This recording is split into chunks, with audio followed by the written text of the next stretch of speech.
Go ahead, start. You can't hug nobody. Talking about where my hug. You ain't getting one. Oh, Dracula. Oh. What up, my spoops? Sorry. It's not okay yet. What about scary? Did we do scary group of brown kids? Yeah, I did that was scary. That still doesn't sound good. that's still off. Okay, yeah. Okay. We'll get it. We'll get it. We got it. One more week left. Yeah, we're getting closer. It's getting warmer. Sect of nope. It all sounds bad. So I got a confession. Secret group of Bram's kids. Bram's kids, yes. Huh? Because it's maybe wait. You said it's Bram. Bram. I said Brams. I'm from North Carolina. It's Brams. That's fine. I believe it's Bram. I've never heard it's pronounced until now, so I don't care. So as you know, we're doing Bram Stoker's Dracula today, directed by Francis Ford Coppola. And I got a confession. This is only my second Coppola movie. First being Apocalypse Now, which means I have never seen any of the Godfathers. Get out. I'm not going to fault you. I've only seen bits and pieces of The Godfather because of my weird late 90s misogynistic friend. And even then I was like, when do these movies start? Yeah. Nothing against them. I've probably seen bits and pieces too. I remember a car blowing up or something like that. I remember the horse in the bed. But at some point I realized I was this deep in the game and I've never seen it. So I just made it a thing of not seeing it. It's on purpose at this point. It's double down. So what it is at least this is my excuse and I'm sticking to it. It keeps me humble because I'm about to cross 4,000 movies seen. Yeah. And you can't bring that up without sounding kind of, uppity. So I also will bring up I've never seen a Godfather as it keeps me humble. Yeah, I've seen 4,000 movies. Yeah, I know I might know a little bit more than the average, person about movies. But I'll throw out some of the other ones you haven't seen well, here, let me look at an actual list because have you not seen Lost in Translation? No, I have. Okay, that's Coppola. I mean, that's a feel. I don't think. Wait, is it? Yeah, No, you're right. I mean, so I've seen other Coppolas, but they're Francis hers. Ford Coppola. Yeah. Well, okay, but I don't think those. I'm one of those people that doesn't. I don't feel like those are his most important movies. The Godfather? They're his most well-known movies, but I don't think they're his best or most important movies. I was looking through his filmography and I was like, oh, I didn't know he did that. I think there's other stuff that he did that was better movies. Not to be rude about it. What's your favorite? I was going to say, I need examples. Okay. No one cares about the movie The Outsiders with me. I'll be honest. I thought it was good, but I like movies about weird ragtag dudes who don't know where their life is going to go. And one of them has a knife. That kind of shit is cool. What was that other shit? Stand By Me. Love that shit. Just white boys in the woods being upset about the world. One of their dad beats them. That's my shit. You put it like that. I don't know.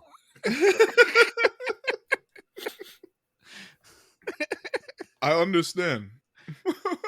But yeah, on that note, thank you for joining us today. If this is your first time with us, we're the secret group of brown kids. Who are the secret group of brown kids? It's a secret. But you might be able to find us not crushing on the same flirty girl because bro code. Oh my gosh. I should have changed that. I should have changed that to not wandering the woods and talking about whatever you said. White kids in the woods.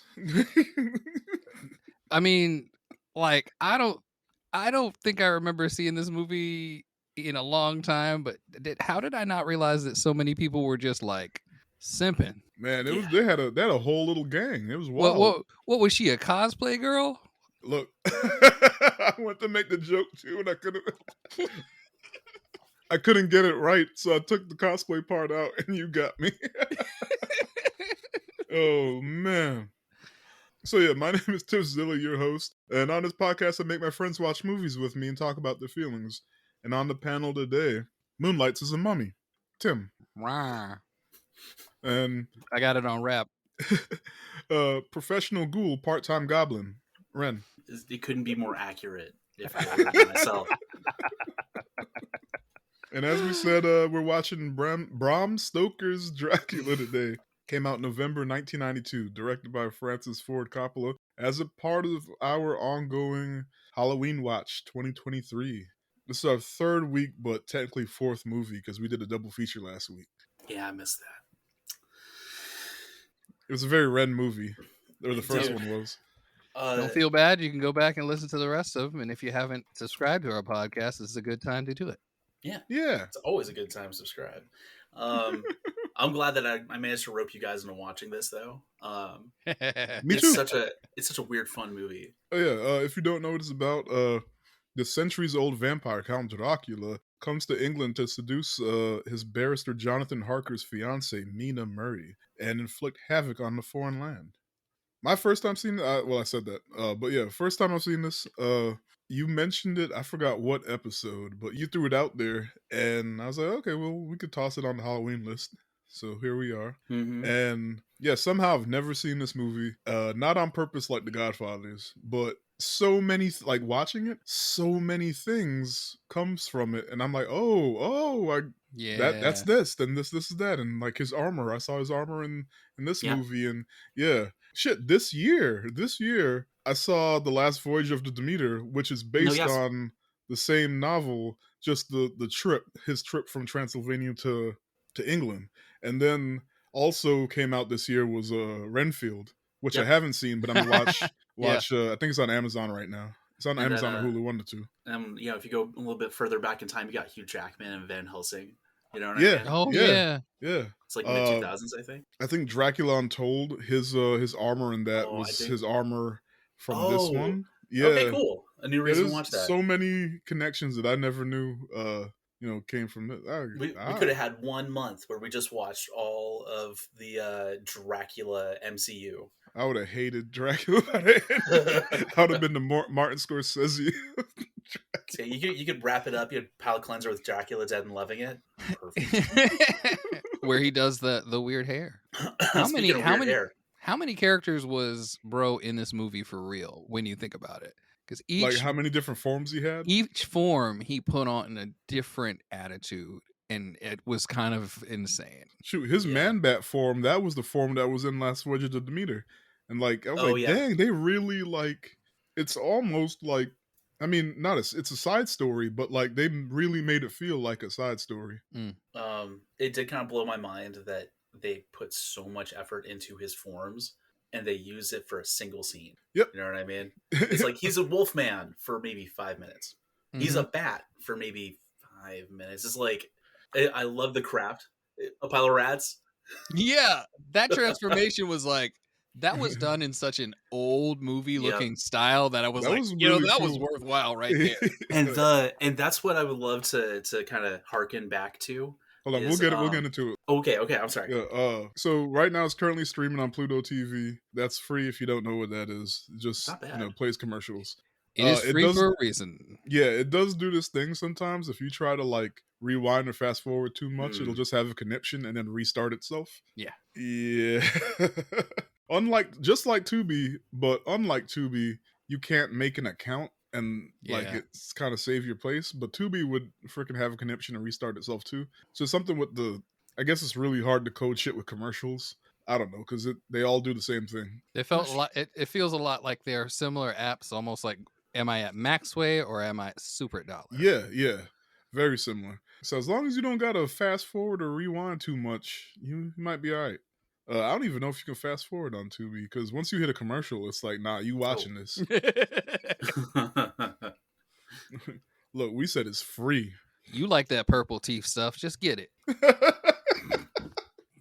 But yeah, starring everybody under the sun. Not really. Gary Oldman, Winona Ryder, Keanu Reeves, Anthony Hopkins, Richard E. Grant, Cary Elwes, Billy Campbell, Sadie Frost, and Tom Waits. Oh yeah. Oh right, that's Yeah. who. Tom Waits was Renfield. He did so good. He's so Oh cute. wow. Okay. He was the best character, or at least like No, one of the most enjoyable Redfield ones. was my joint. He was going in. Master. He was really done up to look like, I don't know, Ron Perlman's little brother. It was really weird at first. I was like, that's not. That he can't kind of every time I see him, he looks like he could be a sibling. Just like Mhm. he just doesn't have the body, but he got the face. No. He doesn't. have the hair. He doesn't have the full on cat face yet. He's got to grow into it. You just, for those who don't know, Tim just made a old Beauty and the Beast reference. Was that the French Beauty and the Beast? That's the one he was in? Well, he was in a movie, and then they went, "That was good. Let's do a TV show." So they just took the same cast and did a TV show, and I was like, "The fuck?" I didn't even know all that. Mm-hmm. There was a friggin' weekly TV show with a old, Terminator killer lady, Linda Hamilton. And maybe it says too much about me. Kind of hot. Back to the other movie.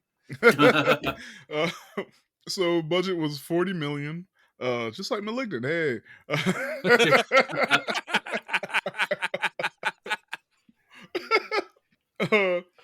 It made domestic $82.5 million, overseas $133.3 million, worldwide $215.8 million. I remember people going to this movie 3 times. Yeah. For real? Okay. Everybody, some of my friends were like, "Dude, you gotta see this movie. It's so good."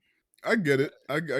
After watching, I understand why it could have such a strong following. Yes. Yeah. For 1993 too, like 92, yeah. I mean, it won 3 Oscars for costume design, sound effects, editing, and makeup, which makes sense.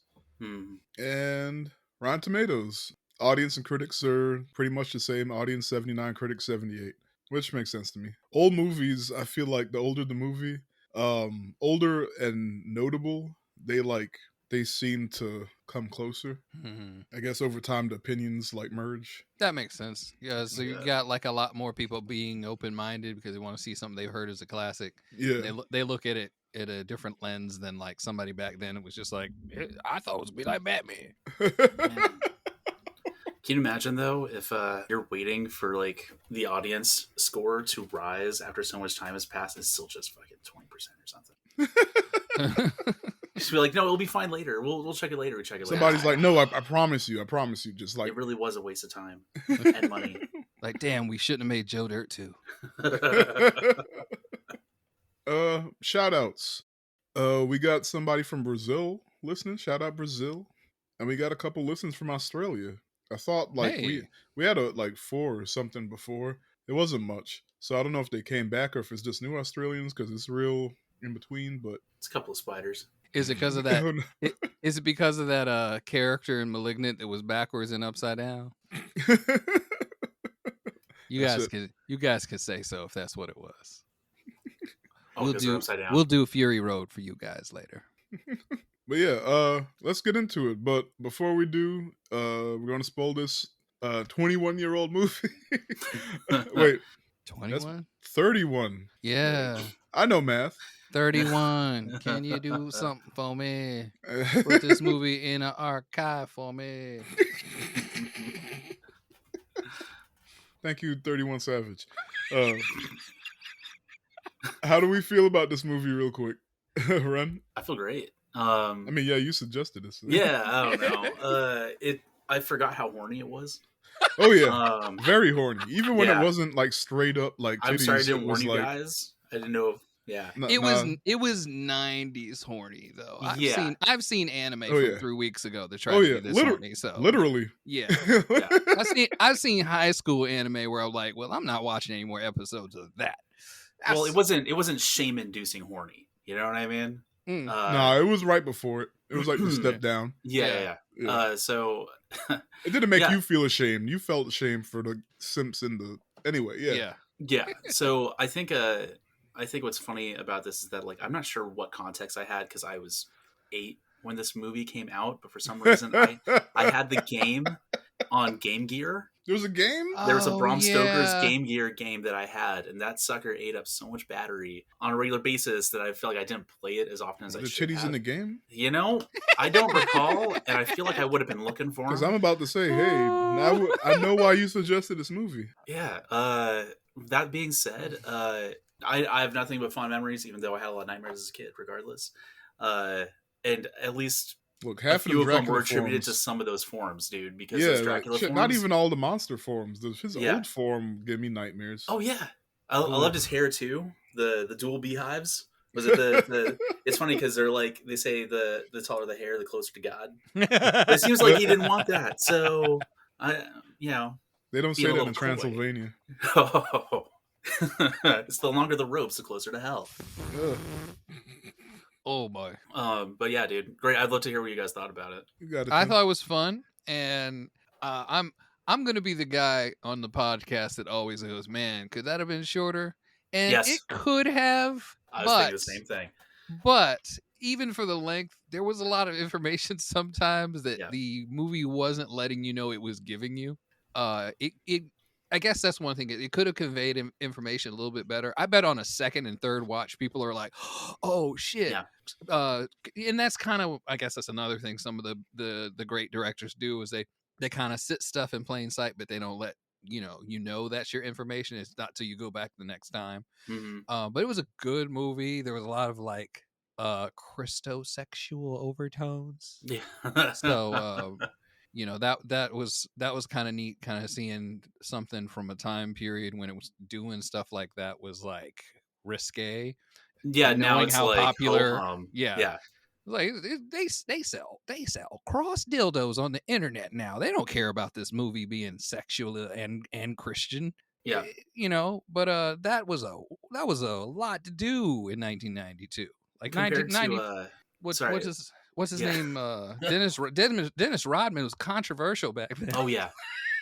This motherfucker with green hair at the gas station right now. Was it compared to like Lars Van Trier's like Antichrist? It's like, oh yeah, no, this is tepid at best. Oh yeah. So yeah, it was a pretty good watch. I, as usual, have seen parts and pieces of the movie. Almost never seen the complete movie, and all the pieces that I missed connected the dots and made it cohesive. It's a weird ending for me though, because it's almost like the I don't know. I do like that it kind of just begins and ends with Dracula though. That's kind of cool. I think it's also, I don't know if I would call it a horror movie.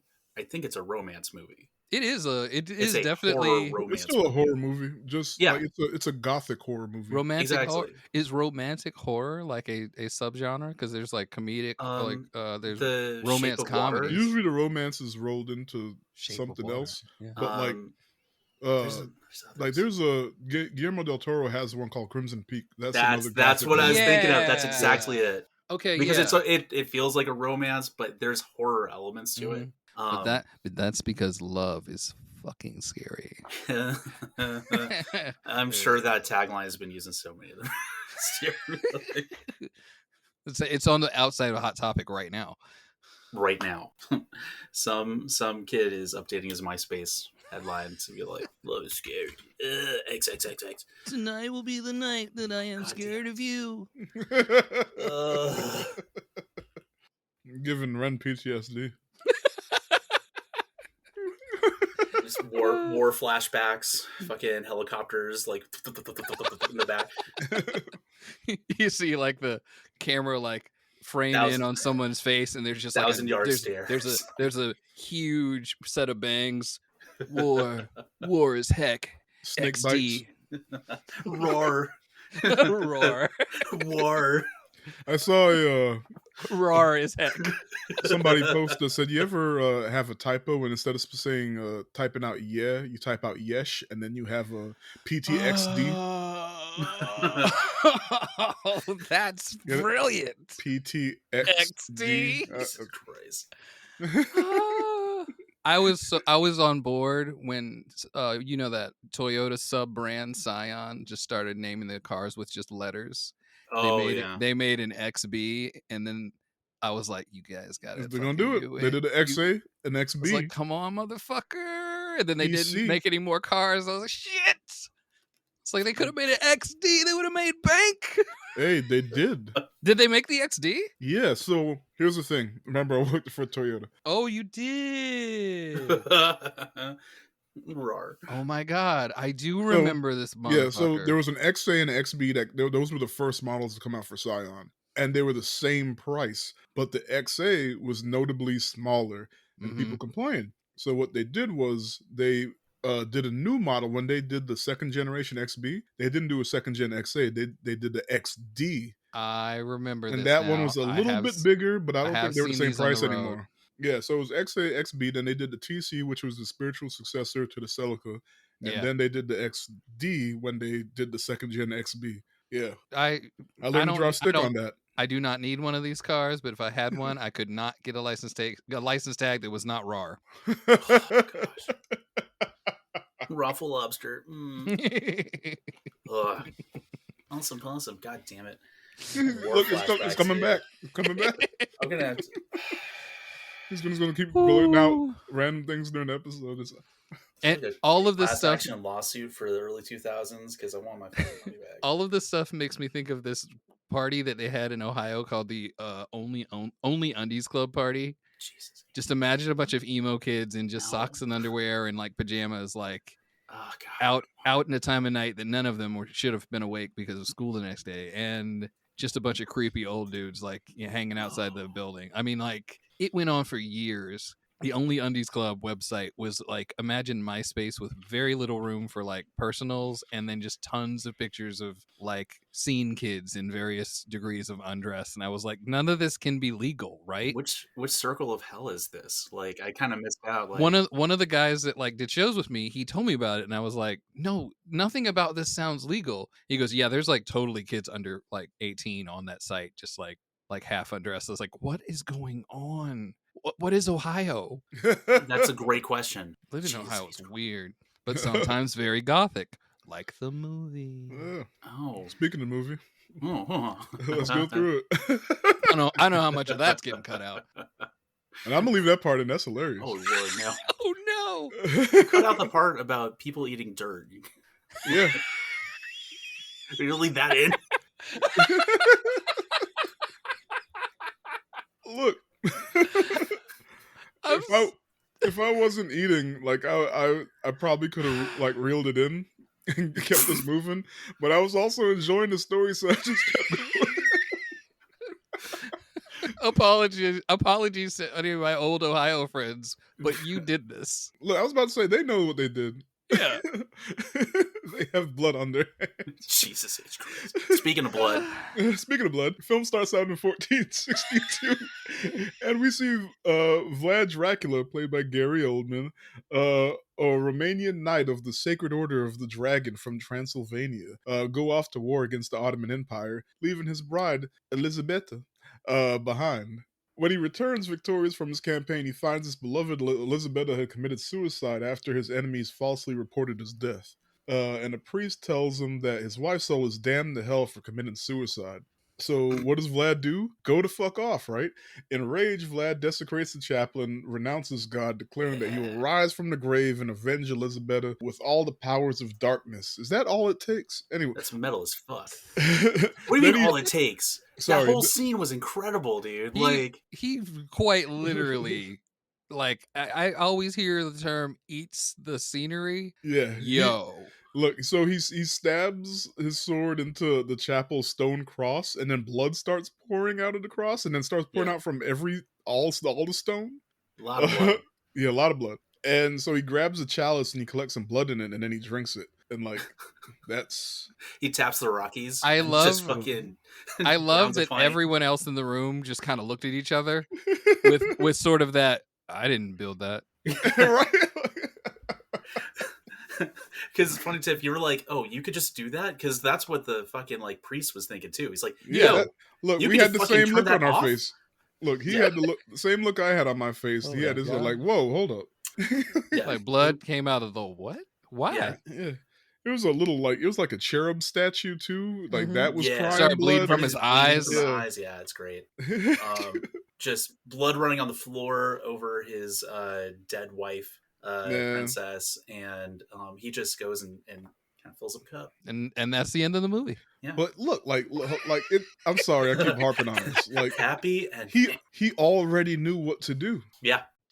Was this common knowledge? Was he just already onto this? I don't. 'Cause I It smell felt a like an conspiracy. impulse that was rewarded. You know what I mean? I He's mean, just like, yeah, no, but fuck like, this, and then like the next thing happens, he's like, you know what? That's probably for me. All this blood.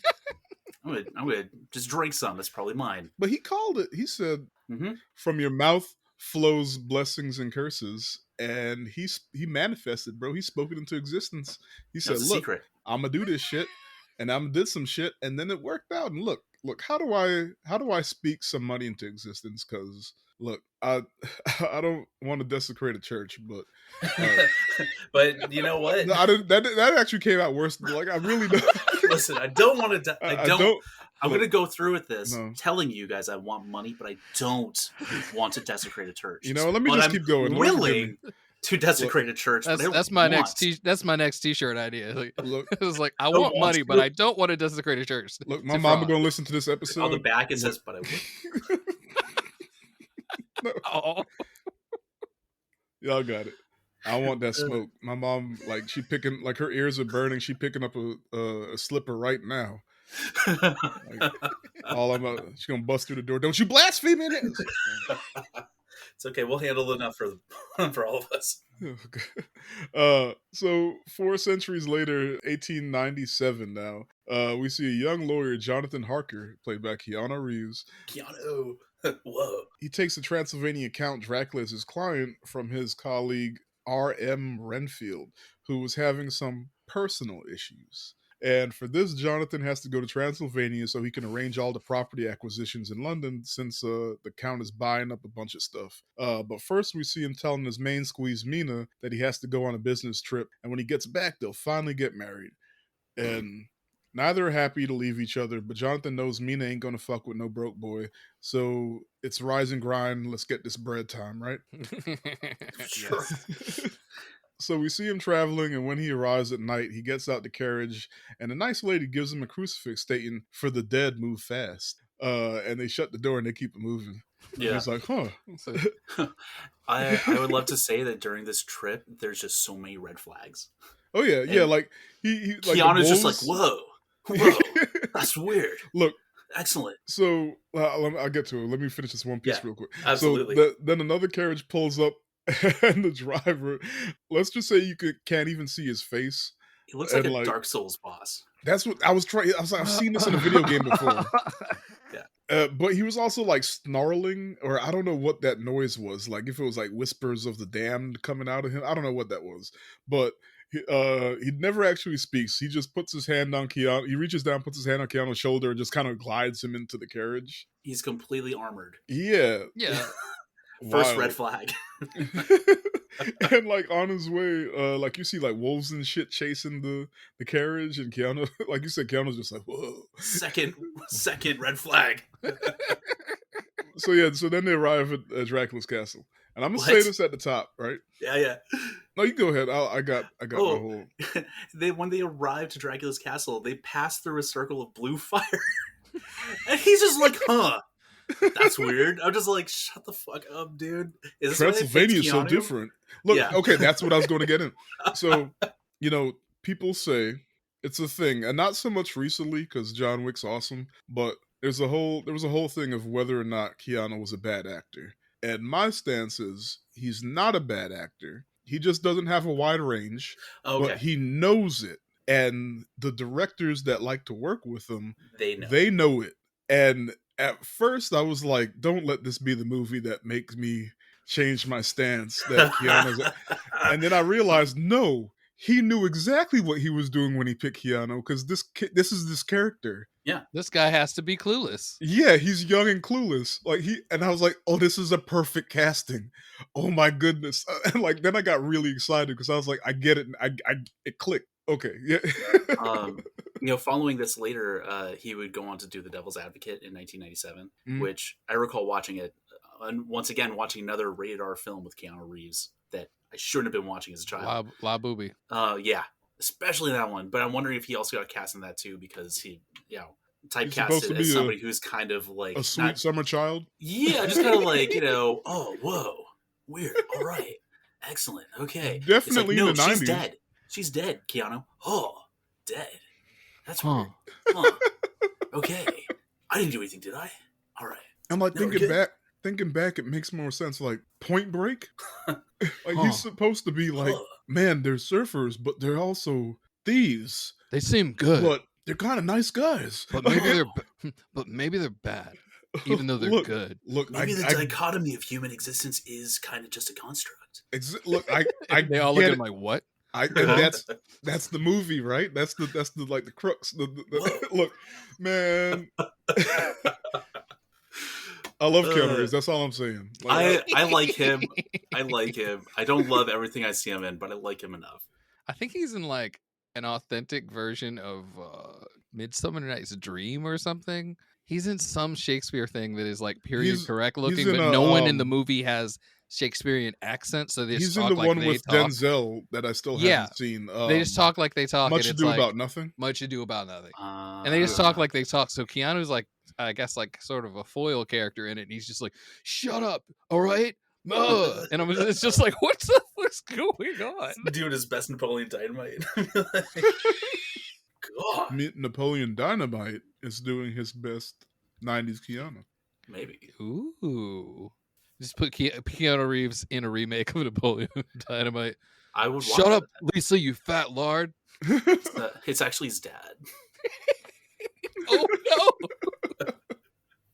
And the whole time, they're just like, whoa, gosh, whoa, gosh. Rico was like terrible at football. I don't know why he says he was good. He was never good.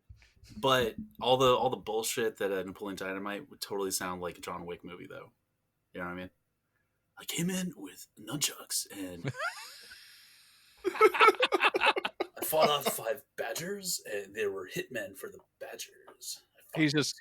I unironically love Napoleon Dynamite. No, it's a fun movie. It's very fun. I'm not saying like y'all can't make fun of it. I'm just saying like. Oh yeah, no. Loved it from a genuine stance. When I worked at Blockbuster, it was one of the only movies we could play, so we played it every day, all day. And so you just got all those quotes just ingrained. Yeah. While on my deathbed, my last words were, "Gosh." No, what's funny? Fade away. If I go back and listen to old Ren episodes, he was making Napoleon Dynamite jokes the whole time. Sorry, guys. Now you know it's my curse to bear. I renounce God. You stab a VHS copy of Napoleon Dynamite and blood just pours out. Why did he know that would happen? Why did you start drinking it? Tina! I'm sorry. I created a tangent by interrupting, talking about Blue Fire. Look, no, there's no reason he should have like let all this stuff fly. He's just in the coach. He's just like, I guess this is a pretty weird yard. Yeah. So Dracula greets Jonathan and presents him with dinner, and I was working on my impression while I was watching the movie, but now I think it's all gone. Sorry. Blah, blah, blah. Yeah. You will have to excuse me if I don't join you, but I have already dined, and I never drink wine. No, let me tell you something. Every time he like did one of those, I was like, okay, the fact that you're not the parody right now is killing me. I never drink wine. If you know what I mean. Like, what the fuck, bro? Hado, wink, wink, nudge, nudge. Say no more. And and once again, if we're just talking about red flags, we're skipping over. Yes. A decrepit old man who looks like he could be 200 easily comes to you with dual beehive cones on his head, wearing a robe that extends past his feet. I don't know, 7 feet backwards, a silk smoking robe practically. It's a flex. Hugh Hefner comes at you with 2 beehives on his head. It's just another weird thing. He's got crazy long nails. He's got all those. He looked directly at his hands at one point and was like, okay. Yep. Like you could tell it was like, Bro's got like hairy palms. You know what I mean? Just like, we're just skipping over this. He's that old that hair is starting to come out at weird places. It's like his palm. It stopped coming out of the weird places, and it started coming out of the normal places too. Isn't there a dirty joke about hairy palms? It means you masturbate too much. Yeah. So You anyway, would think he wouldn't have to. Look, he's that old. God. Sometimes I have to take care of things myself, if you get what I mean. Like, But no. sometimes I like the help of a stranger. Oh. What? No.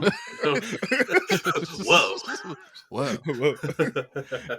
So Jonathan comments on a portrait of young Vlad, calling it an ancestor because he sees the resemblance. I didn't. When Dracula starts Is that your explaining dad? So Is that like your dad? Sorry. Crack me up. Sorry.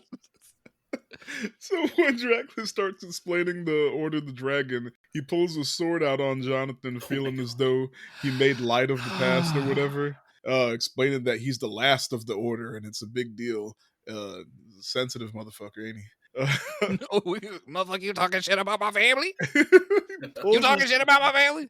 Pulls a sword out. The whole time Keanu's like, Whoa. Every time. Look, anyway, they get down to business and handle the paperwork. And we see the map of London projected onto the wall and Dracula scooting around rambling. And then his shadow moving in front of the map, but it doesn't always line up with his movements. Yo, that was dope. Yeah. At first, I was like, it's a goof. And then I was like, oh no, it's on purpose. And then Yeah. he's straight up like, what happens? He's like doing a jerk off motion at Keanu. And so Dracula comes across Jonathan's picture of Mina, and we see his shadow pretend to strangle. That actually happened. That's not us joking. No, Yeah, that was. This is like, oh, who is this? Oh, it's just my girlfriend. he's just like, Yeah. "Ugh." But Mina looked just absolutely exactly like his Elisabetta. It is Yeah. her reincarnated, practically. Yeah. But the funny part about well, not funny. The cool part is that I watched a thing about Nosferatu recently, and just like little clips, and it was very much the same. Shadow moves before the actor, kind of deal too. Yeah. Have you ever seen Nosferatu? I have not sat through the whole thing. It's neat. It's not long. Mhm. Like it's definitely not 2.5 hours, but like Yeah. it's neat to watch once. I watched Somebody it at has some consideration for the audience. I watched it at an event where someone played a live soundtrack to it. Oh, neat. It was very cool. I was like, this is actually. It made me want to do that. I don't think I have the chops to like do a whole like 60 minutes or whatever. You should for do a whole it, black and white movie. but to your style of music. Oh no, that was the idea. I was Oh, gonna like good. making an entire thing that was like what I do, and but like I said, it's some of those silent movies are pretty lengthy. I was like, Ladies and gentlemen, Nosferatu. A fat bass line comes in. Just like, boom, boom, boom, boom. So yeah, after talking about how much he misses his wife and how lucky Jonathan was, Dracula tells Jonathan that he must stay for a month and wouldn't take no for an answer. See, that's got to be on the No. contract. You can't do that. Like we don't sign the paperwork. Also, aside from the paperwork, I need you to chill out here. It seemed so like tacked on. It was just like, you got a cute girlfriend. Can you like hang out here for a minute? And then he says that after they done sign all the papers, like, Yeah. what are we doing here? Sure, I guess. What is there to do here? Jack shit. You know what happens when your boss asks you to stay overtime. You need to stay for 30 days straight. Yeah. I I know he's trying to make this real estate deal, but damn. He already made it. Actually, that's also the plot to the Renfield movie, I believe, is that Dracula has purchased land. You know what I mean? He lives in America now instead of England. So, we're just matching movies. Mm-hmm. Dracula multi-universe. Yeah. Like, why would Dracula go to England now? I mean, it's a bunch of racism and colonial. Oh, yeah, right. Yeah. Oops. A little bit. back in London, we see Mina missing Jonathan and being horny. Then her Trying friend- to pretend not to be horny. Yeah. Then her friend comes and makes fun of her for being horny, and we find out that she's even more horny. Yeah. It's a redhead thing, right? Somebody said that's what redheads do. At a party at this stage. That night we see the friend Lucy flirting around the party. Mina comments, Lucy's a pure and virtuous girl, but I admit her free way of speaking shocks me sometimes. Jonathan says it's a defect of the aristocracy that they say whatever they please. The truth is, I admire Lucy, and I'm not surprised that men flock around her. I wish that I was pretty and adored as she. She was a skater girl. Oh, she was Avril Lavigne. Huh. PTXD. Damn it. So then we get a quick scene in an asylum with Renfield where we see him being studied as he eats bugs and asks for a cat. Yeah. Then he says something about the master returning and him wanting to be granted immortality, and something about the blood is the life. Yeah. He's not eating the insects, he's eating the life they have. Oh. That's the shtick, I think. And that's why he kept talking about getting a bigger animal. So he's like, oh, can I have a kitten? So get more life? Can I have a cat? The whole time the doctor's like, yeah, we'll get you a cat. It's all How about an adult cat? How about no cat, just adult? Ooh. You know what? Since you're just trying to get life, how about this basketball? How about this box of cereal? So back in Transylvania, Dracula pulls up on Jonathan shaven and startles him, which causes Jonathan to nick his neck. And Dracula asks about some letters. He asked Jonathan to write his people back in London, letting them know that he'd be staying for a month. And he gets the razor from him and turns real quickly and licks it. Licks the blood off. Then he mentions like not to go snooping around the castle because it's old and has bad memories. After a tense talk, Dracula kind of stops trying to hold back how fucking weird he is, and Jonathan sees him scaling the outside castle wall. Like, what the fuck was that? I don't know. But, like, gravity's fucked up, so it's like he's crawling downward, but his whole robe isn't falling down. I thought it was... The shot was upside down, and he was... I mean, I don't know. He's weird. It's like they just had him crawling on the floor, and they just changed the position of the camera, but he was going down. He was going down. He wasn't like he wasn't affected by gravity. Or his dope-ass silk robes. Yeah. He's pulling a double Batman. Jeez. Double Batman. Is that double Batman? It's like, no, I'm Dracula. Oh my god, double Batman. Dracula. It's a double D Dracula. You keep calling me double Batman, I'll double kill you. The Dracula. The Dracula. The doy not the ask at all. Is he stuttering? He's like, don't. But yeah, so through the narration, we hear that Jonathan knows that he's a prisoner. Yes. And so he starts. Not that dumb, I guess. Yeah, I mean, like he starts off like really, really seeming that way, but then it's like, okay, he's not an idiot. No, he's just slow. But he realizes because he's a prisoner, he probably should start looking for a way to escape. So that's when he starts looking around the castle. And like he comes across a coffin, it's a science experiment inside of it, and then he finds Dracula's brides, who are into weird stuff. Side note: one of Dracula's brides is Monica Bellucci, and like she pops up in Matrix Reloaded. So I wonder if I go back and rewatch the Matrix, if like the first time Neo sees her, if it's like the look would be a joke and a callback to this. Whoa! Oh, it's funny. I like that. But yeah, so I would say they seduced him because I don't think he was really in control of or I wouldn't say they seduced him because I don't think he was really in control of what was happening. But either way, he may or may not have gotten a forbidden blowjob. And then Dracula pops in and yells at the hoes saying, nah, Keanu was for him. It's like, you trifling bitches. It's like, Keanu's mine. But y'all can have this baby, and he pulls a baby out of his pocket. Oh my god! I was like, what? He pulls just whips a baby out, and they run over and like they start feeding on the baby. And That like was a core Jonathan's, memory unlocked. oh man, Jonathan screams as he realizes I made a mistake. Record scratch, freeze frame. You just turn, whoa, whoa. Oh man, How about like if a phone booth just appeared and it was Bill and Ted and they're like, "Whoa, we got to gonna get say- out of here." It would have been great if they have like another Bill and Ted movie, but it's just historical, like absolute monsters. it's just past movies that they were in. Yeah. Oh, jeez.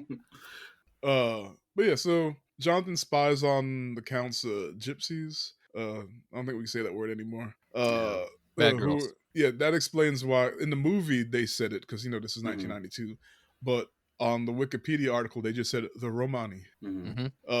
So he spies on the Count's Romani, who were filling boxes with dirt to accompany Dracula on his journey to London.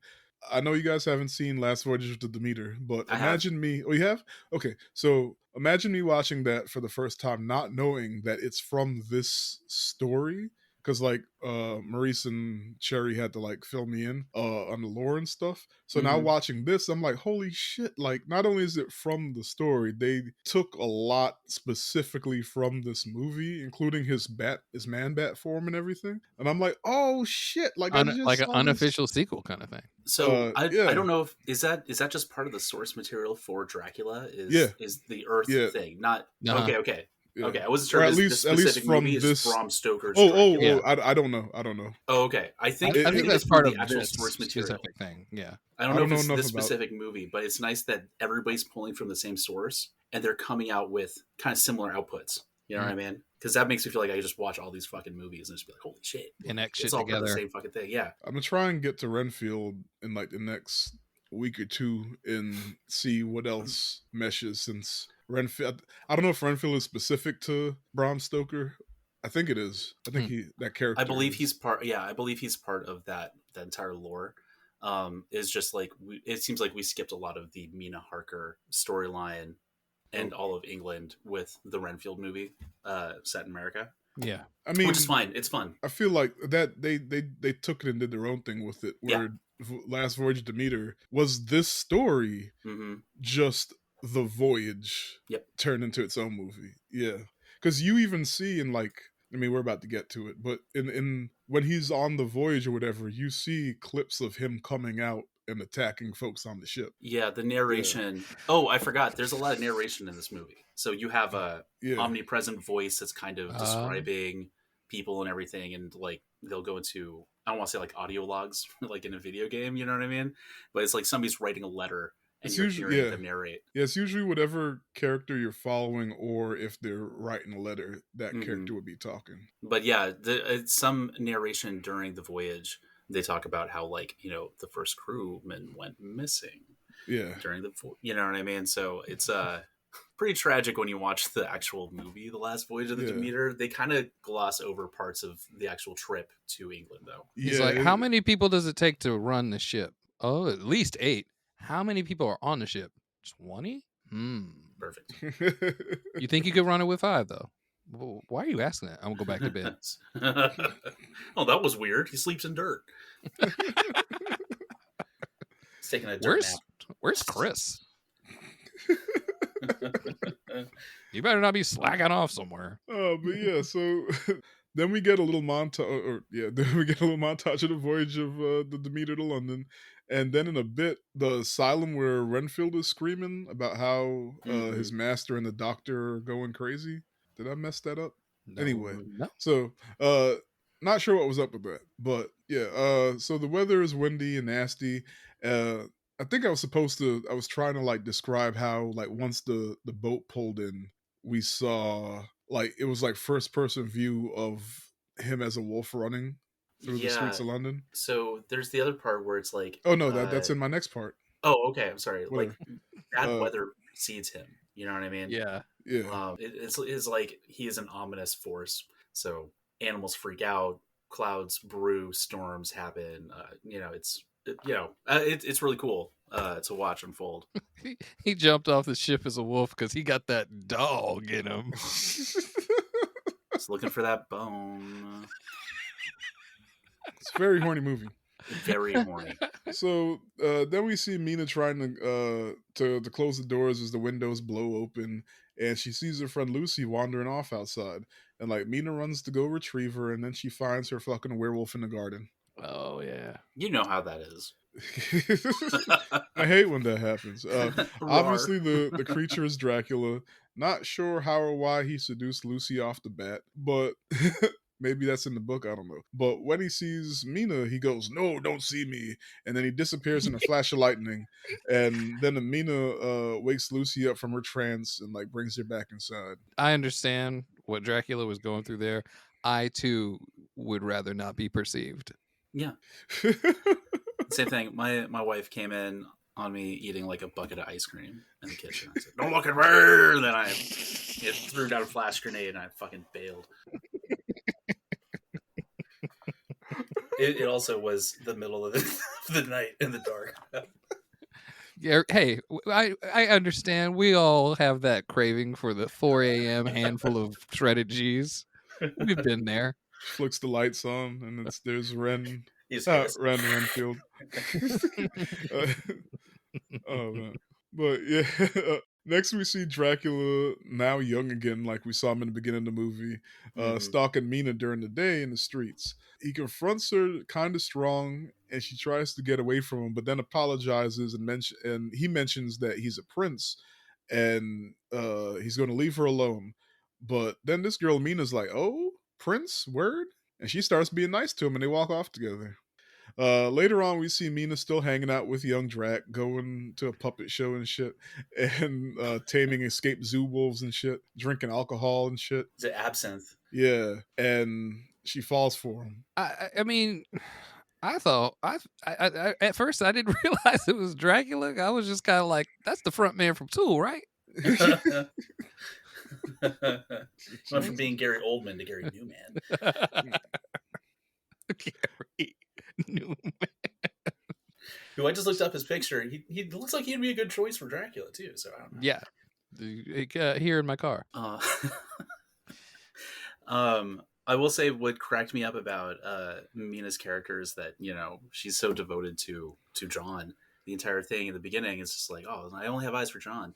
But she's like kind of like having a tryst with Lucy during the storm. Do you guys remember that part? No. So there literally was a part where it's like, I just was immediately like, they are touching each other a lot. Yeah.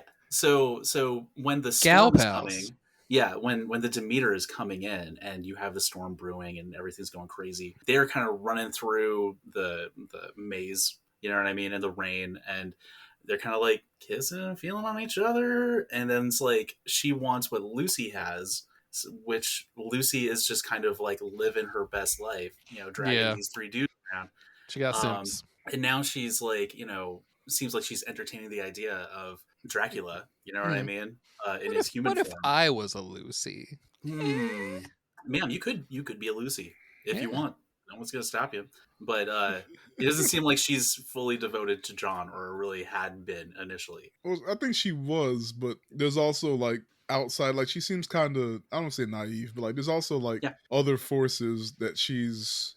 It's like, hey, this feels good too, kind of thing. I mean, and especially he's been gone a minute. It's been a while, but she's a teacher. He's a realtor.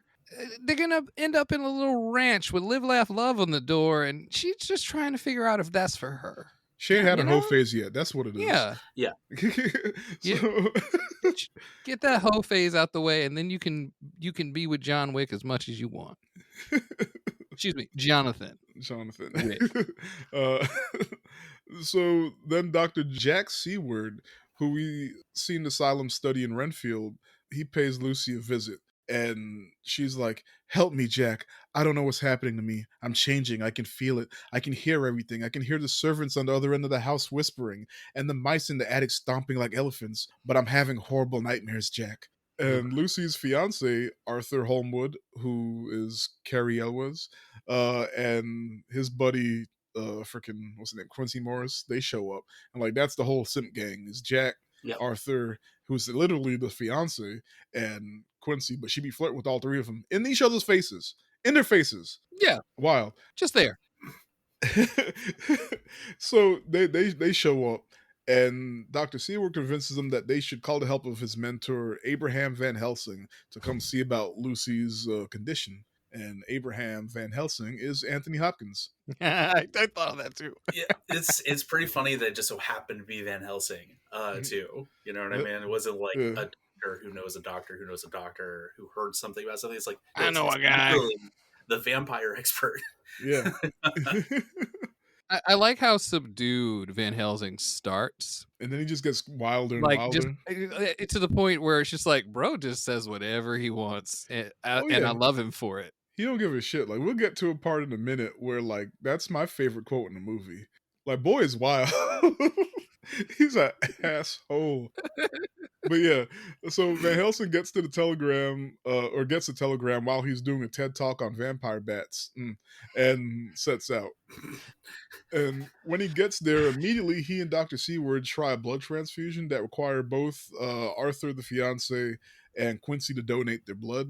And like then they were talking about how Lucy could have lost how could she have lost so much blood, and what's up with the 2 puncture wounds on her neck. Mind you, just before they got up there to do the transfusion, Dracula was in there clapping them cheeks and sucking her blood. I wonder how this happened. Right? Like 5 minutes earlier. Right before, like, he heard the doorknob and like he turned into mist or whatever, a shadow, and scooted off. So there was something that was interesting that felt like they used as a departure from the typical like vampire lore, was that I don't know how accurate it is, but I feel like I hear it often where a vampire can't enter like a domicile unless they're invited in. Yeah. But they seem to have done away with that completely. Like, but yeah, that doesn't apply in this movie. Yeah, so like let the right one in. I think even in Renfield, the newer movie, also makes mention of that. But yeah, no, it was just one thing. I was thinking of the buying property as a weird loophole to that. I don't know why my brain was like, oh, well, I own property in this town. I can just be wherever. Nobody has to invite me. I live here. I thought it was a specific home. That's true. I mean? That's true too. But I was just kind of overthinking it. Like maybe, like I'm Drac. I just know the loopholes. They said that couldn't apply if they also gave him the power of remote seduction, which he has. Remote seduction. Yeah, like he got that strong Wi-Fi. Like, because I don't think he didn't even see Lucy before Lucy decided to go out into the garden. No, he was still in wolf form when she like, quote unquote, fell for it. Yeah, like he got off the boat, sent out the bat signal, and she went to the garden and answered it. And he showed up, still in wolf clothes. Well, it's probably because even though she has a bunch of simps, Lucy was still in like full hoe mode. Yeah, that's what it was. That's why she answered. That's why she picked the signal up. She hoed too close to the sun. Like she could smell the dick appointment. What is that? What is that? It's a hygiene thing. She's like is she just looking for sneaky links? Yeah. Werewolf was her sneaky link. She wild. So, all you furries out there, now you know. There you go, furry drop. Ain't that where freaking gonorrhea come from? Anyway, back in if you know, you know. Back in Transylvania, our wholesome boy Jonathan finally manages to escape them nasty hoes in the castle, and he gets taken in by some nuns at a convent. Some other hoes. Those are the devil. They're for God. They're all gonna try to kill him. They weren't doing that weird stuff though. No. The nuns write Mina on Jonathan's behalf, and like they tell her Jonathan believes her life is in extreme danger, and asked her to come to Transylvania to get married immediately. Like, okay. Yeah. Like, I mean, I guess he just wasn't, like, he had to recover. So in the time it took him to recover, she could be coming to him instead of him having to recover, then go to her. I don't know. It felt weird to pull her to Romania. Yeah, but that has to be it. That's the only thing I can come up with. Yep. And it's just like, maybe if he can marry her as soon as possible, then Dracula won't want her no more. Joke's on him. Yeah, you don't give a shit. Look, this man waited 400 years. Yeah. 450 years to just to encounter his his dead bride again. He's like, I don't care. Anyway, at first Mina didn't want to leave sickly Lucy's side, but Lucy convinced her to go marry Jonathan. Lucy. Then Lucy, like, settle down, bro. Settle down. It ain't worth it. Look, now that she's starting to deal with the consequences. Oh, come on.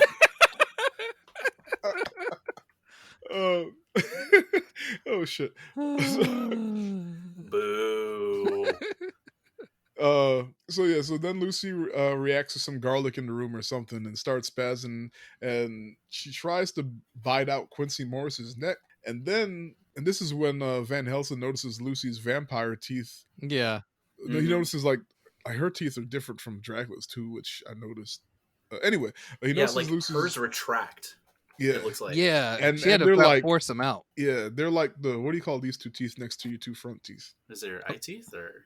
I don't know. The pointy ones? These guys? Yeah, the ones in between your two front teeth and your canines. What do you call them? I call them Lester and Cherries. Bicuspids. Pointy boys. These are canines. Maybe bicuspids? No, bicuspids are flat ones here. That's right. Behind your canines. Guys, we have the internet. It don't matter. This is a whole tangent. Sorry. Let's. Okay, cut that. Siri, give me the tooth names. Look, Anthony Hopkins sees that she got funky teeth. So he puts it together that Dracula does in fact exist. Not in this exact moment, but like since he's already been researching his shit, like he already knew what to look for and all that stuff. So he cackles in delight, and then he tells the boys like what he discovered, because now he's excited because this is his shit. It's like he's a conspiracy theorist, and he just got confirmation that some shit he believes in exists, and now he's like, we're gonna go get him. So then we see Dracula receive a letter from Mina that though it's been fun, she's going to go get married to her first dude, which, because they've been hanging out all this time, right? Mm-hmm. This messes Dracula up so bad that he starts crying bloods and he turns ugly again. He couldn't keep it together no more. It's an ugly cry. Man, that was real. So Dracula pulls up at his side chick's Lucy's house and bonks Quincy and Arthur and turns into Wolf and bites out Lucy's neck. She ain't even do nothing. And then this scene is intercut with Mina marrying Jonathan in Transylvania. Mm-hmm. Like, then we see dead Lucy in a glass coffin and everyone around her mourning her. And Van Helsing pulls Dr. Jack aside and he says, I know how deeply you loved her. That is why you must trust me and believe. Believe? How can I believe? I want you to bring me before nightfall a set of post-mortem knives. An autopsy? Lucy? No, not exactly. I want to cut off her head and take out her heart. Love that. Just like, bro, best line. That's the best line in the movie. That just like he's like, oh, for real, you gonna do an autopsy on her? And he's like, no, I just want to cut off her head and take off her heart. And she'd laying dead right absolutely. There. And the justification, he uses too, perfect. It's like, well, if she's dead, then no harm, no foul. And if she's alive but undead, you know what I mean? Then we just saved ourselves a vampire. Yeah. Like, come on, guys. It's like look, it's real practical. Yes, Van Helsing, the voice of pragmatism. So then Van Helsing and the boys go to check on Lucy's corpse, which is missing from its resting place. So Arthur starts to freak out. Then Lucy shows up, undead as Van Helsing warned, with some kid she stole. They grabbed the kid and Van Helsing subdued her with a cross and then drove a stake through her heart and cut off her head. Then we get a funny transition to Helsing carving a roast at dinner with Jonathan and Mina. Oh, I did want to talk about just a couple of things real fast. Go ahead. If you don't mind. So that scene with the wolf that's like biting on her neck, and that's like the full transition of her like dying and kind of like being reborn. Geysers of blood from the sides of the room. No excuse. It seems like it's just like what if thematically we had this go on, but same thing. So any chance that there's an opportunity for just blood, because Van Helsing's sitting over her as she's reclining into her casket, like with the cross, and then he's like reading scriptures and stuff, and she just barfs blood. Yeah, his face. I forgot that part. She totally leans up, like he's holding the cross up. Yep. He's saying the stuff, and she just leans up and is just like, "Wah!"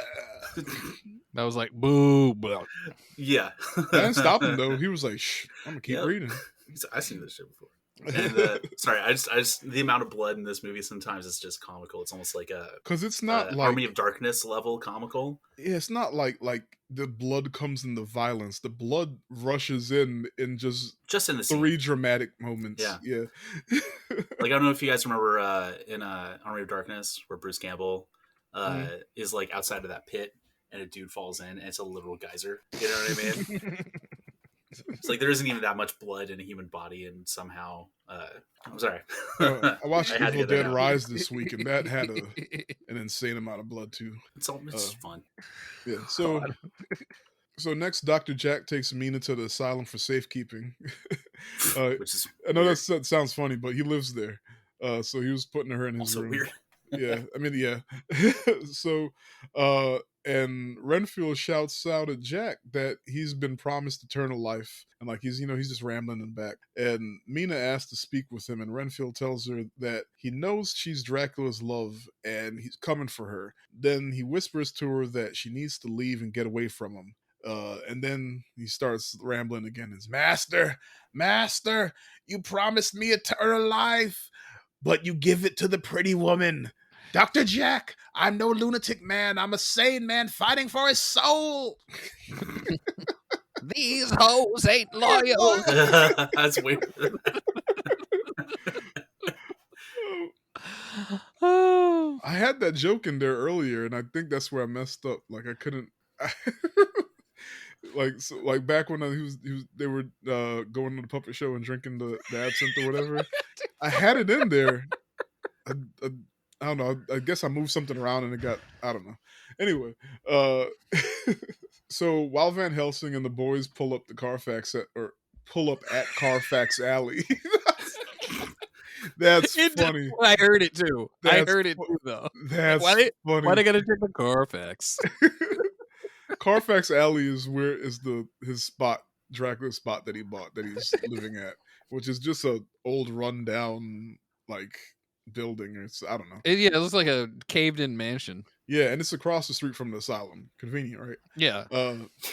You'll be safe here because we're gonna be right around the corner. Yeah, right around literally. The corner. So they go there and they destroy the crates of Transylvania soil, and like Dracula turns into mist and he floats across the street to the asylum. And he kills Renfield for betraying him, and then he visits Mina, and he confesses who he really is. I am nothing, lifeless, soulless, hated and feared. I am dead to all the world. I am the monster that breathing men would kill. I am Dracula.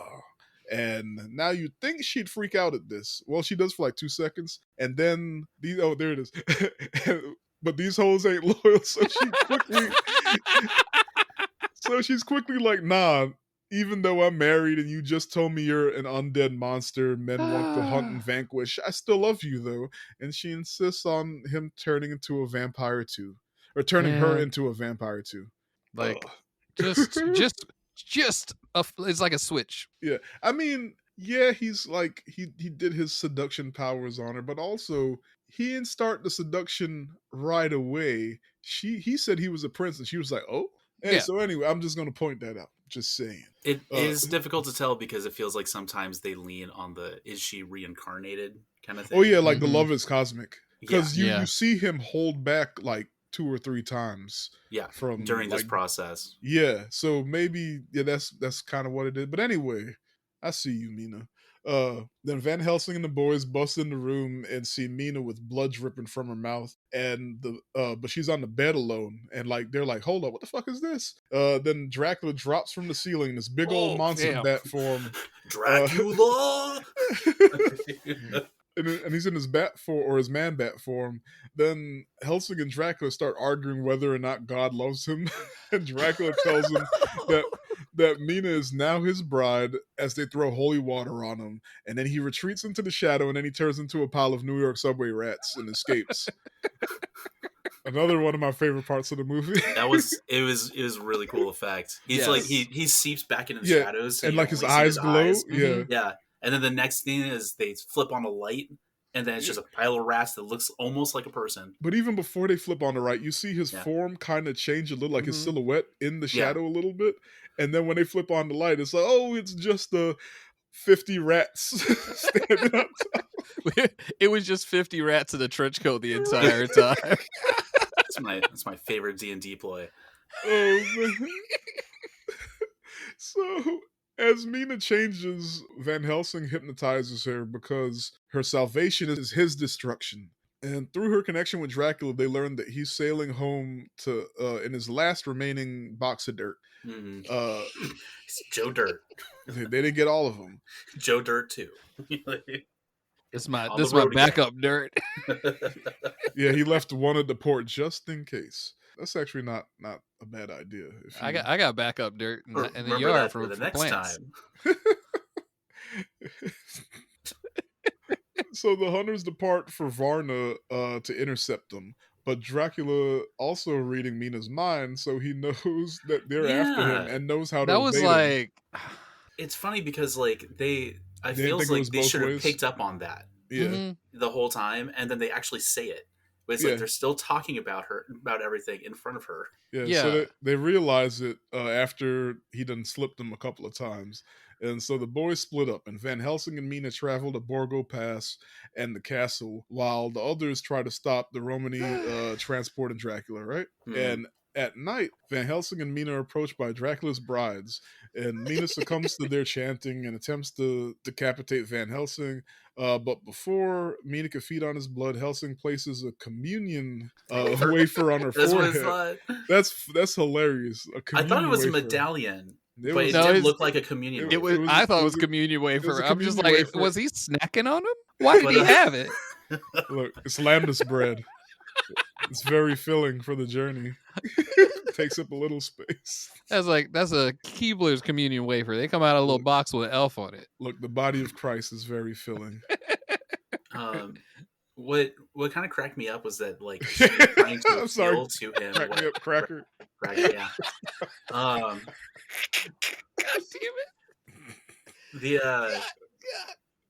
She tries to appeal to him and like I guess his sexuality. And he's like, "Oh, Lucy always told me she had a soft spot for Anthony Hopkins." And I'm sorry, I said decapitate. She tried to seduce him, not decapitate. No, she started there. Yeah, but go ahead. Yeah, so then she effectively kisses Sir Anthony Hopkins. But it's like he's supposed to know he's the vampire guy. Yeah, like this is the last dude you need to be trying this shit on. Well, even still, like it was working better than it felt like it should have. I don't know. I was a little taken aback by how easily he simped for. It wasn't much. Like I think he got the kiss out of it because he a dirty old man. And he was like, yeah. But he knew what he was doing. He had to get her in close so he could slap that wafer on her head.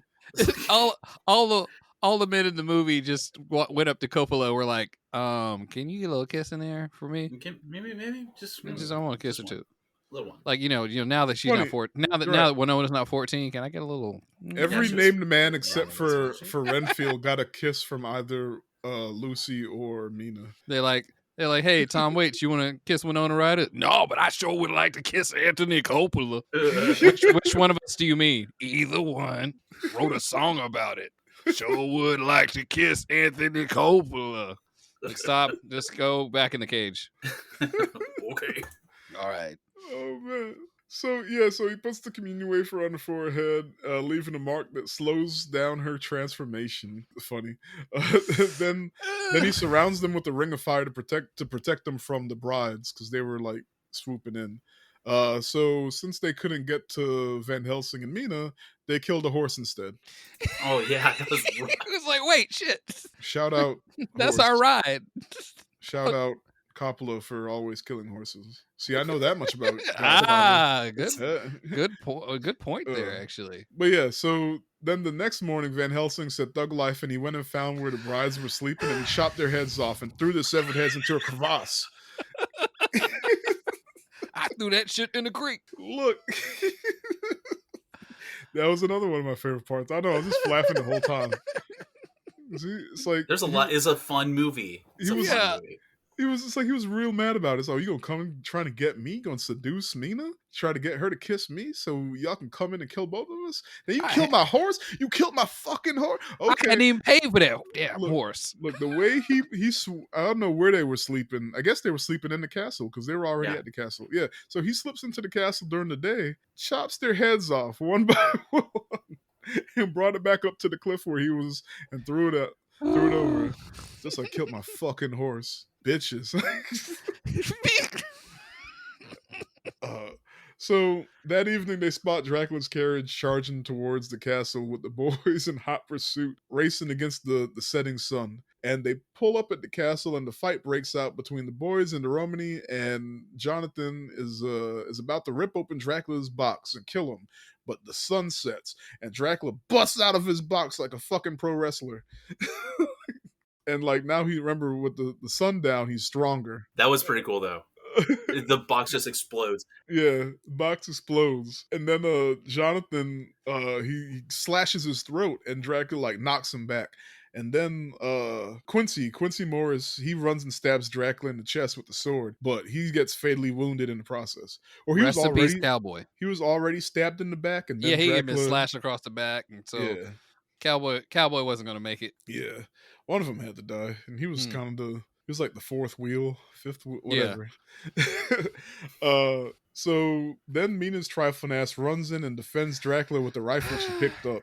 And she asks Jonathan to promise that he'll kill her when her time comes. And like Jonathan doesn't agree, but he also doesn't let the guys chase after them after they retreat back into the castle. Like that was like a guilt trip though. Yeah. Like it was just kind of like, no, hold up a second. You just gonna bum rush him? Is that what the fuck you gonna do to me? Yeah. If I turn, you gonna do this to me? And they were all like, yeah. I mean, I'll wait till you take your day nap. The thing is. By the way, this is the most JoJo's Bizarre Adventure scene in the whole movie. You gotta elaborate on that. Yeah. Like, as far as I've seen, they don't tell you right off the jump, but the show is basically about chasing vampires. Yeah. And everybody has their cool costume. By the time it gets to their neat character. Season 2, season 3. Yeah. Everybody has a cool costume and a neat character. We got a cowboy. We got a doctor. Yep, Jonathan. We got a guy whose hair turned gray. Yeah. Because he fought about Keanu's hair turned gray after he got out of after he escaped from the castle. After he escaped. Yeah. It's funny because it changed it varies and how white it gets. Yeah. Yeah. Those girls sucked his soul. Yeah. Jonathan Joestar. This is horrible. This is absolutely horrible. But I just remembered. I might have to cut this, but I just remembered there's a joke from Everybody Loves Raymond where they thought for a second Raymond, the Romany, Raymond was cheating on Deborah, and his father yelled at him, was like, "Damn it, Raymond! I told you, if you ever have a problem with one woman, you don't get another woman, because then you just got 2 problems." And so Keanu with 3 women. Right here. I gotta cut that. But that's what popped into my head. I miss that show. Got 99 problems, and they're all half vampire women. I don't understand how this keeps happening to me.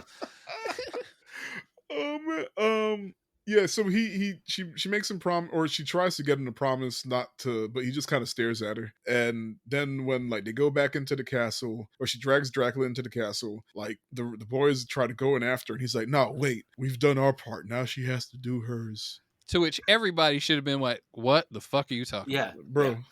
Like, I just traveled from England to Romania. The fuck you mean? Look, at the very least, Arthur and Jack should have been like, "Yo, we just lost our 3rd musketeer. Nah, we gonna go in there and fuck him up." Hold me back. Hold me back. Hold me back. Oh, God. So in the chapel, Van Helsing should have been the most adamant about this, because he's studied vampirism. He finally has proof it exists. This is his point. This is his moment. Like, we're gonna let her take care of it. I don't see any problem with that. Like, what? This is his life's work, and he's just be like, "Yeah, leave it to this 18-year-old English school teacher. I'm sure I'll be fine." Maybe he spent all his like action points on killing the brides, and now he's just like, "Look, I don't have any more spell slots available. He saw- I need a long rest. He saw Quincy get got, and he was just all right. Hold up now. Maybe we should hear Keanu out. But you know what? I placed my card face down, and I and I had my turn. I had my turn. Look, so in the chapel where he renounced God, Dracula lies dying, now looking like 3/4 through his transformation into the man-bat form. Like, not fully, but like, I don't know. Ugly as shit is my point. And he and Mina kiss, and that's why I put some emphasis on him being ugly as shit, that he still manages to get one more kiss. It's not what's on the outside, it's what's on the inside. Which is also gross. Which is also really disgusting. Oh, man. 50 New York subway rats. Just kissing. One of these has got to be him. Maybe you got a 1 in 50 chance of kissing Pizza Rat, and he's famous. It's true. Oh shit. So as they kiss, like all the candles light up, and like the cross repairs itself, and Dracula reverts to his younger self and asks Mina to give him peace.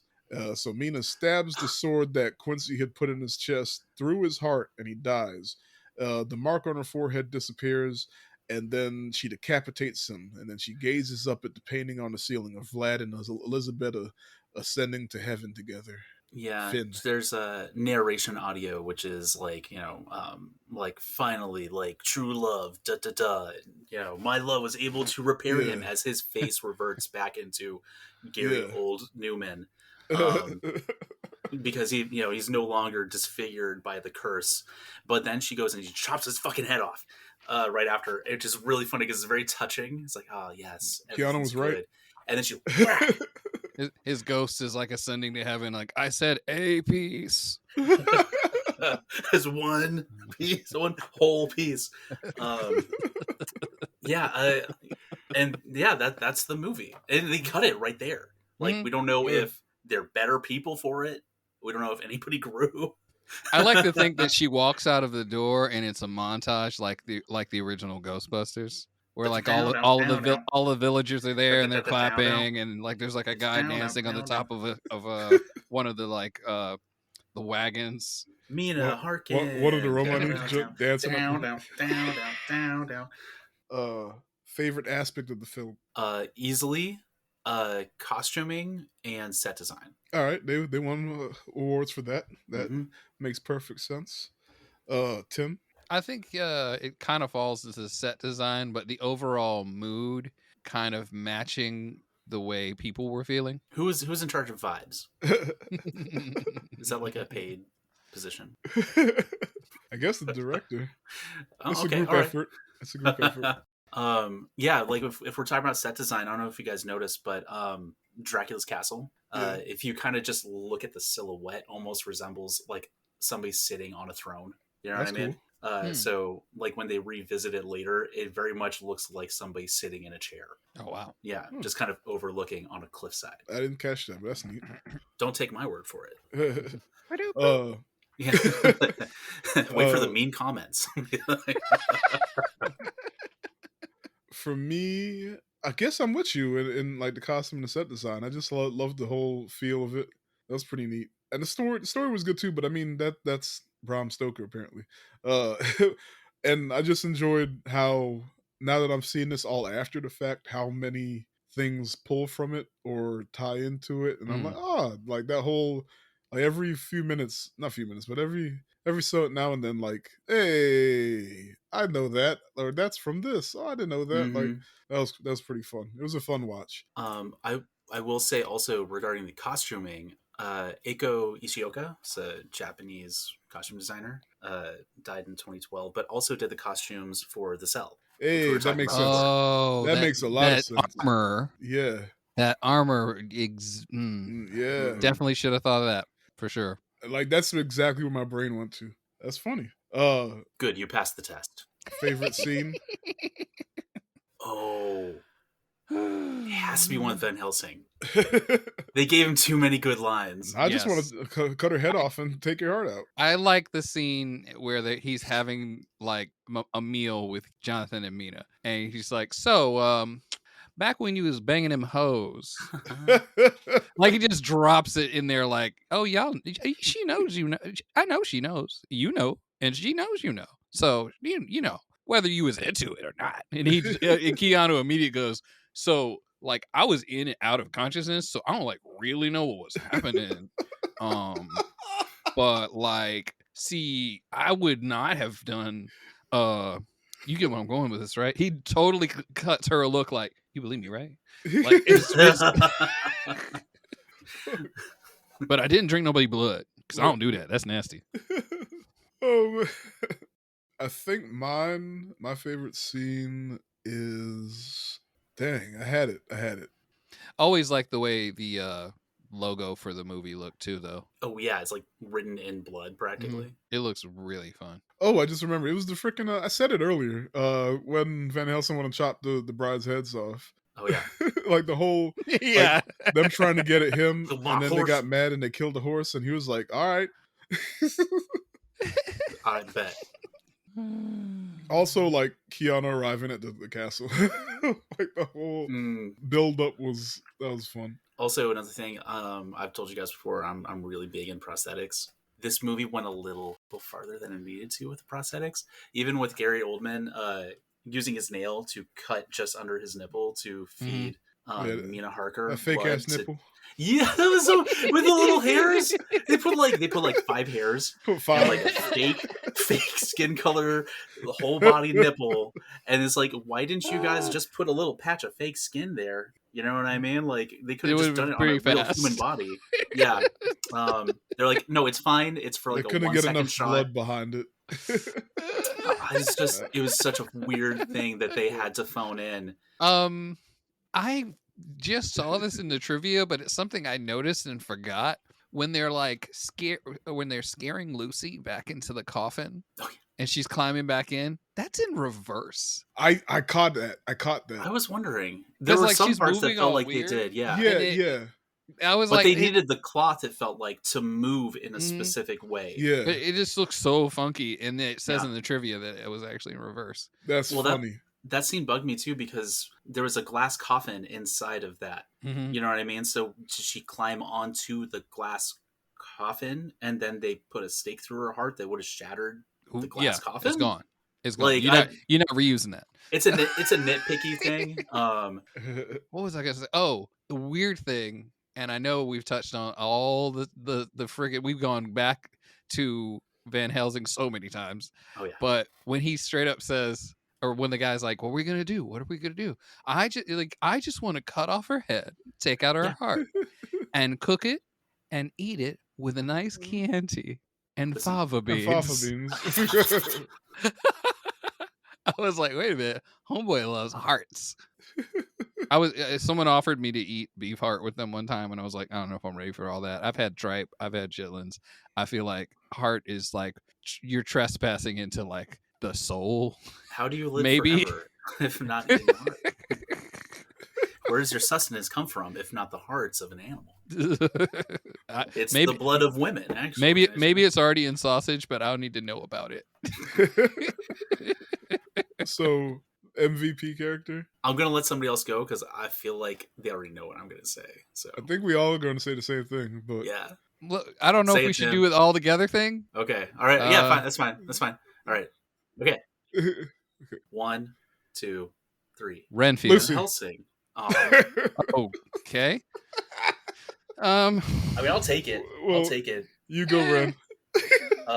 Van Helsing knew exactly what was up. You know, you're not wrong.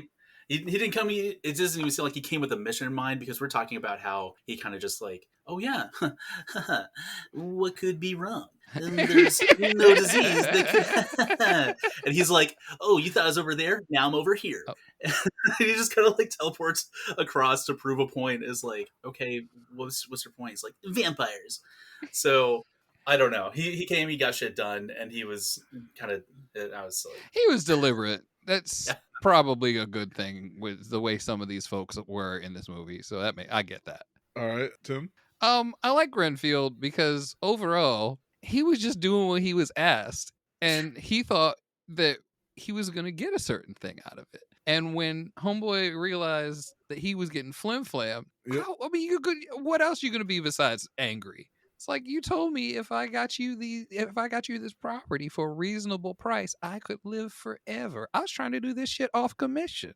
Why you do me like this? And then they send my like, somebody that hadn't even worked at this place long as me, and you just signed with him immediately. So you should have gotten I'm that in shit here in eating contract. rats. Yeah. So you get it on paper. You know what I mean? Gentleman's word does not mean anything in court. So I said Lucy because it was a Okay. very horny movie, and Justify she it, was in her yes. hoe phase. that's true. She moved the story along. She helped convince Mina to go settle down and marry Jonathan. She if the Three Musketeers didn't all love her, then they wouldn't have tagged along to help fight Dracula. Yeah. Mm-hmm.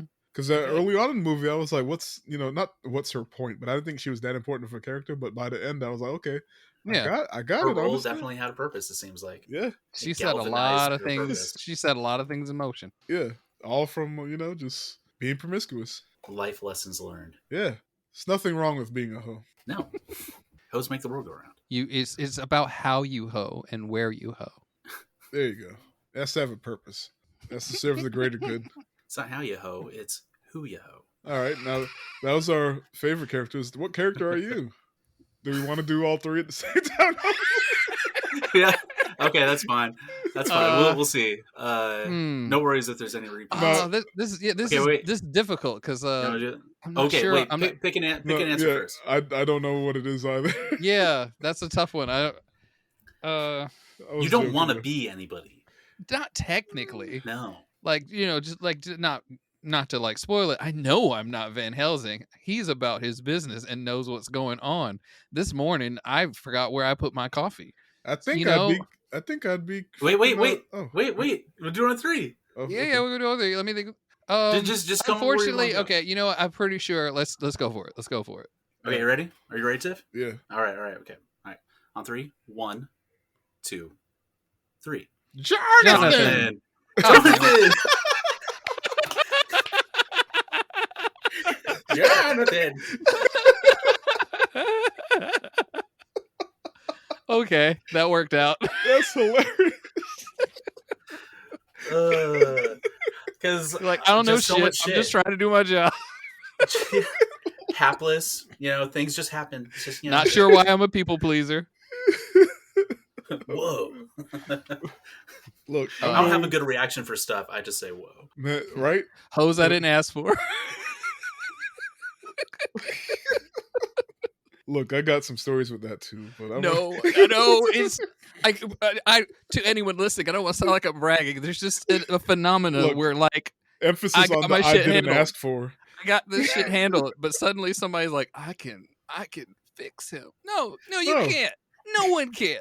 Look, no one has proved. No one's been able to do. I can't fix this. Why do you care? Why do you want anything to do with this? I'm still weak. It was all the same person. But yeah, that's what we're betting on, right? Everybody say it at the same time. We couldn't decide on the favorite character. I gave up. I just knew we all had the favorite character, the same one. But I gave up by the second one. It worked out. But that's funny. Fantastic. Oh, that's great. I guess final thoughts. It might be a long movie, but it weaves together pretty well. Yeah. It sets things in motion different than like you expect, but is still sensical about it. There's very little it left on the table that I would call full-on plot holes. Which with everything that's going on like it is, it's real hard to not mess that up. Where he's just like, oh, we forgot that Joey Montana left his hat in the kitchen, and his hat had the keys to the DeLorean in it. And we just fucking forgot to bring that back to the fold.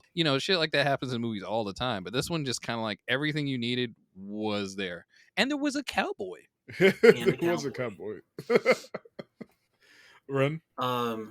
Are we going for just things we like in general, or just anything you haven't already mentioned, or you just want to wrap it up? So there's a few things, nothing crazy. It feels like they pulled some like older, I guess, modes of editing when it comes to the movie. We had a lot of those kind of weird, dropped opacity overlays of like Dracula's eyes in the storm. You know, watching as Oh, I didn't even catch Mina that. and Lucy are kind of dancing Yeah. around in the storm.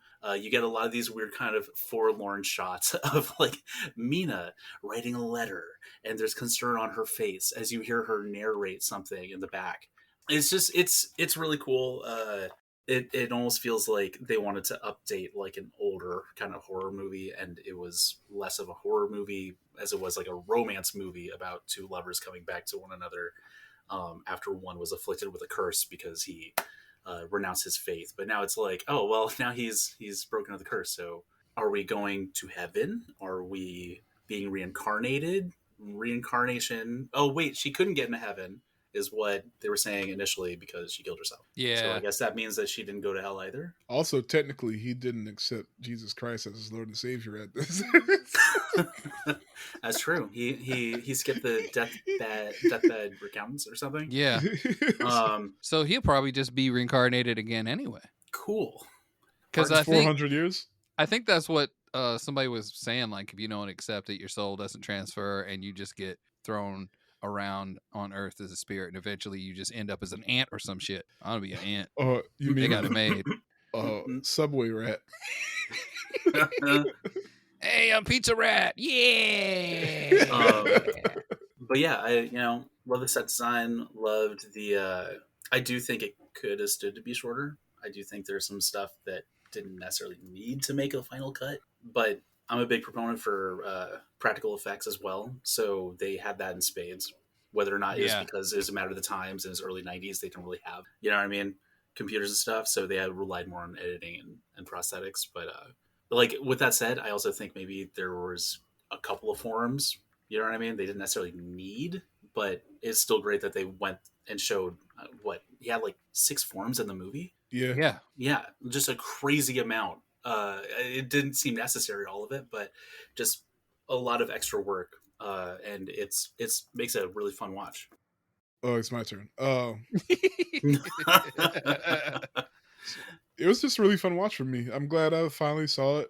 I didn't know I needed to see it, but I'm glad I finally did. We had a lot of fun talking about it. I knew we would when I was watching. I was like maybe like 10 minutes in, I was like, oh, this shit is fun. Like even before they left the freaking 14th century or whatever, I was like, oh, this is gonna be good. This is wild. And like I already recognize his armor and shit. Mm-hmm. And how like what's the word? Not cheesy, not campy. Just the feel of that opening scene. I was like, okay, this is what we're doing? All right. I honestly didn't know what to expect. I didn't even remember who was in it before. Like I pulled up the IMDb before we watched it. And I was like, oh. I forgot Carrie Elwes was in it at all. Well, I didn't even realize that was him at first. And then I was like, hey, is that him? And then when I started filling in the template, I was like, oh, it was him. Like that mustache was. I feel like a good word is brooding. Mm-hmm. Yeah. Pensive. Like Batman, double Batman. But yeah, it was pretty great. And also, it's one of those, like, I'm always intrigued by genres we don't see a lot of, because it's always something that throws people for a loop when you do see it, and like a lot of people don't know how to process it. So like I think that's what did in Crimson Peak, where people were like, what is this? Yeah, When really like which way are we going right now? Yeah, it's a Gothic horror, but Gothic horror isn't something you don't even get one a year. Like it's not even No. like a space movie or something where you get one space movie a year or something. Like nah, like you get Gothic horror very few and far between. So when you have it, like, not everyone knows how to process it or how, like, what they're getting or what they should be looking for. And I think they threw that movie away. And so now seeing this, I'm like, oh, this is, I don't want to say it's OG Gothic horror because there's probably some shit that was in the genre before this one, but this is definitely a staple. And the fact that I didn't even know it was a staple kind of goes into what I was talking about. I feel like there was a niche that was kind of I don't want to say like reopen, but in the 90s, this kind of helped keep it alive. But it kind of falls in the same grouping as Interview with the Vampire. You know what I mean? Because Yeah, just yeah, another sexy kind of like gothic vampire movie. yeah. That would be. I think that would be Gothic Horror also. Mm. I don't remember What? enough about the Does it say movie, so? but I think so. Ooh, we should have you watch that one. I'd rewatch that. I've definitely seen that one though, Mm-hmm. all the way through too. It's just been maybe 10 years. It's a interesting depiction as far as the storytelling because let's see here. I don't know who directed Interview with the Vampire, but it's written by Anne Rice, if I'm not Yeah, mistaken. yeah. Whereas Bram Stoker's male writer, so it's like it'd be interesting just to kind of compare. I guess just Oh, I the see what you mean. characters, Yeah. as well. And Dracula in this one is kind of just driven by. It's almost like he never thought he would see his beloved again. You know what I mean? And now he's calling into question his motives for bringing her over. During that transformation scene. So I don't know. It'd be interesting to do a kind of like comparison of the two because they both came out within like 2 years of one another. There's a AMC show too. They brought Interview back as AMC show, and I heard it was pretty good. But yeah, I'm actually seeing that right now. I haven't started that, but a couple of my friends were hyped about it. I think it was AMC Plus or whatever, their streaming service exclusive. It is, yeah. But I think they may have put it on HBO Max because they're doing some cross promotion thing to see if that works. Yes. I don't know if I'll watch it, but I heard it was good. It's just I don't know if I have the time. I would rewatch the movie before I rewatch it, or before I start the show though. Oh yeah, obviously. well, there's a lot more of the show. I feel like. But yeah, ratings. Oh, I mean, my normal rating is whether or not I would recommend it, and I definitely would, not just off of the hey, go see a movie that's kind of like a certified classic. More along the lines of there's a lot to see in this that makes it interesting, other than just your normal. Oh, we made a good movie. Everybody put forth a lot of. Mm-hmm.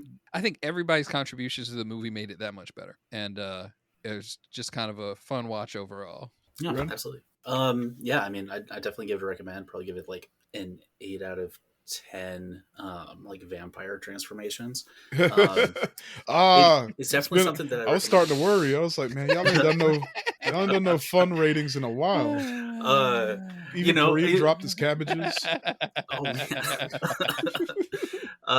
Yeah, but I mean, absolutely. I think the writing and the pacing and some of the like, oh, we're in England, we're in Romania, we're in England, Romania. You know what I mean? I think some stuff could have been done a little bit better, but I think, like Tim was saying, everybody brought so much to it.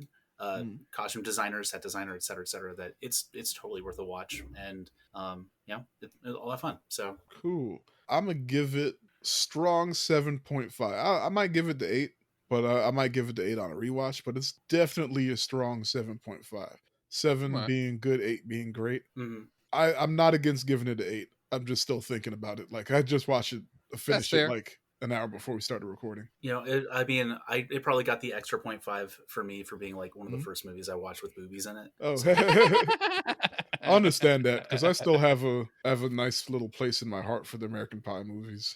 Titanic. Like I'm gonna sound old. I can't even think of the first movie that I remember that from. I really can't. Are there boobs in the first Batman? I don't think so. No, I didn't think there's boobs in any Batman. Huh. Yeah, I have no idea. I don't know what movie. Now, what's bad is I know the first movie I saw that was like with more people in the room with naked people in it was Caligula. So that I maybe I went from 0 to 100 on that one. Maybe that's maybe I don't even know what the fuck that is. Don't do that. Don't look it up. Just leave stay innocent. You love movies. You don't need to see that one. Was that an STD? Well, stay clean. Whoa. Leave that one on the shelf. All right.